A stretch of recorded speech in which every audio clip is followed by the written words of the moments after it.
अस्त्र का वर्णन किया है। जब जटायु सीता हरण को रोकने में भले नाकाम हो गए, लेकिन अपने प्राणों का जो उन्होंने बलिदान दे दिया, और जब घायल अवस्था में थे और जब राम उनसे मिलने पहुंचे तो पूरे रामचरितमानस में जटायु और श्री राम के जो संवाद का जिक्र आता है वो बड़ा ही सुंदर शब्दों में तुलसीदास जी ने लिखा है। वो लिखते हैं कि परहित बस जिन्ह के मानी माही, तिन्हु कहूँ जग दुर्लभ कुछ मनाही,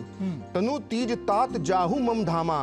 देहू काह तुम्हें पूरन कामा। यानी भगवान श्री राम जटायु महाराज से कहते हैं कि जिनके मन में दूसरे का हित बसता है उनके लिए जगत में कुछ भी दुर्लभ नहीं है। हे तात, यानी हे जटायु, हे तात, शरीर छोड़कर आप मेरे परम धाम में जाइए, मैं आपको क्या दूं, आप तो सब कुछ पा चुके हैं। ये जो भाव भीना संवाद जो है प्रभु श्री राम और जटायु के बीच में, जटायु के अंतिम वक्त में, और आज उसी राम जन्मभूमि पर, उसी राम के महल में, उसी राम जी के घर में जटायु राज की जो है ये विशाल प्रतिमा लग रही है, और ये प्रतिमा हमें याद दिलाती रहेगी